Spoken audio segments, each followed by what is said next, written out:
नमस्ते।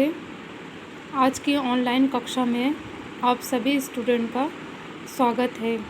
आज की क्लास में हम निबंध के बारे में चर्चा करेंगे। जैसा कि हम सभी जानते हैं, निबंध जो है वो लेखन अभिव्यक्ति के विकास हेतु जो भी लेखन होता है उसे हम साधारण भाषा में जो है लेखन या निबंध कहते हैं। ठीक है। निबंध जो होता है उसमें हमारे जो विचार होते हैं वो स्वतंत्र होते हैं। निबंध में अगर हम कोई भी एक टॉपिक मिल जाता है तो उस पर हम अपने विचार को खुले तौर पर पेश करते हैं। और निबंध ये छोटे छोटे प्रायः जब हम छोटे बच्चों को पढ़ाएंगे तो उन्हें छोटे छोटे निबंध और छोटे छोटे विषयों पर उन्हें बोलने और लिखने की स्वतंत्रता देनी चाहिए, जिससे बच्चे जो है अपनी अभिव्यक्ति को टीचर्स के सामने रख सकें। इसमें बच्चों की काल्पनिक और मानसिक शक्ति का भी विकास होता है। और जैसा हम सभी जानते हैं कि निबंध जो होते हैं, छोटे बच्चों को अगर लिखने के लिए कहा जाए तो उन्हें 10 लाइन के निबंध लिखने के लिए दिए जाते हैं। और ये कक्षा 5 के छात्र को जो हमने भी बचपन में गाय पर निबंध लिखा था, जो कि 50 से 10 शब्दों तक का होता था, जिसमें हम जो भी गाय के बारे में हमें जो भी अपने पालतू पशु उसके बारे में जानकारी रहती थी उस पर हम अपने विचार व्यक्त करते थे। इसी प्रकार जो है छात्रों को सामाजिक परंपरा, रीति रिवाज, मेले, त्यौहार पर निबंध लिखने के लिए दिए जाते हैं। इससे बच्चों की शब्द शक्ति का विकास होता है और उनके जो विचार है, जो सोचने की क्षमता होती है वो और विकसित होती है। निबंध का जो आकार होता है वो छात्रों के स्तर की योग्यता के अनुसार ही होना चाहिए। जैसे कक्षा 1 का छात्र है तो उसे 4 से 5 लाइन में ही निबंध लिखने के लिए दिया जाना चाहिए, ना कि उसे 2 से 3 पेज का। इसी प्रकार अगर बच्चा बड़े क्लास में चला जाता है तो उसे 10 लाइन की अपेक्षा नहीं करनी चाहिए, बल्कि उसे थोड़े से व्यापक स्तर पर हमें मतलब व्यापक स्तर पर उसे ये गृह कार्य या कक्षा में लिखवाने के लिए देना चाहिए। और इसमें क्या है, निबंध में जैसा हम जानते हैं कि इसमें तर्क एवं चिंतन शक्ति का विकास होता है। पहले ही मैंने कहा कि इनकी लिखित, मानसिक व लिखित अभिव्यक्ति योग्यता में सुधार इसमें होना संभव होता है। निबंध जो है वो एक कला है और इसका उचित विकास जो है हम शिक्षक जो है वो अपने बच्चों से करवा सकते हैं।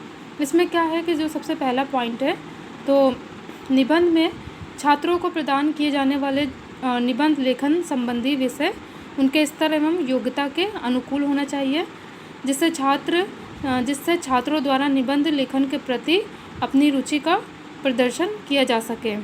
दूसरा जो पॉइंट है उसमें है कि निबंध लेखन में रुचि विकसित करने के लिए छात्रों के द्वारा संपन्न की जाने वाली विविध गतिविधियों के माध्यम से उनकी रुचि के बारे में जानकर उसकी रुचि के अनुसार प्रकरण प्रदान करने चाहिए। और निबंध जो है, देखिए, ये छोटे स्तर से लेकर हमारे जो उच्च स्तर की क्लास होती है उसमें निबंध से ही हमारी लेखन अभिव्यक्ति और कल्पना शक्ति या मानसिक शक्ति पर प्रकाश पड़ता है।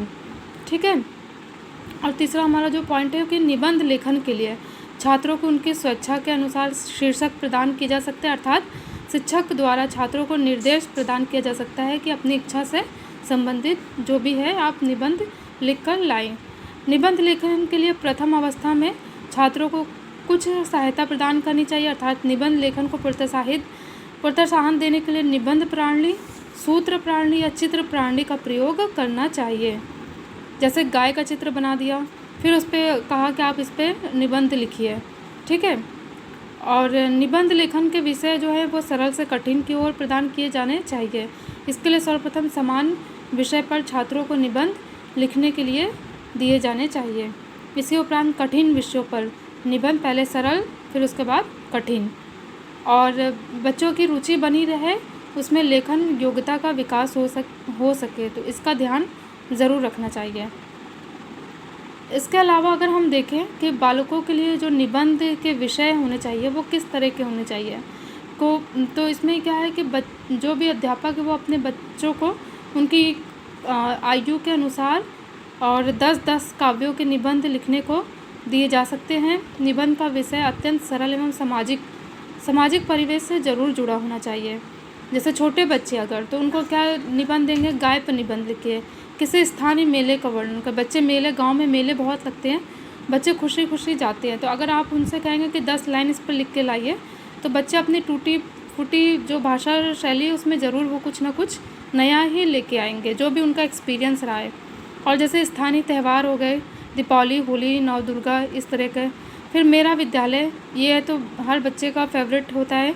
कोई यात्रा का वर्णन, ये भी बच्चे जो बहुत घुमक्कड़ होते हैं या जो हर गर्मी की छुट्टी में मम्मी पापा के साथ गांव जाते हैं, शहर से गांव, गांव से शहर, तो इस पर भी वो अच्छा लिखते हैं। हरिद्वार का गंगा घाट हो गया। और इसी तरह से मैंने क्लास 6 की ये जो किताब ली है, मंजरी, ठीक है, इसमें मैंने एक निबंध सेलेक्ट किया है। ये निबंध है लोकगीत पर। जैसा कि हम जानते हैं कि लोकगीत जो है, गांव की महिलाएं तीज त्यौहार या शादी ब्याह, इसमें जो है ये तीज त्यौहार के माध्यम से लोक गीत और उसमें लोक नृत्य होता है और इसमें सांस्कृतिक महत्व पर प्रकाश डाला जाता है, ठीक है। और इसमें कई सारे लोकगीत है, जैसे आला पे चर्चा है और कजरी पे है, सोहनी पे है, बहुत सारे लोकगीत के बारे में बताया गया है।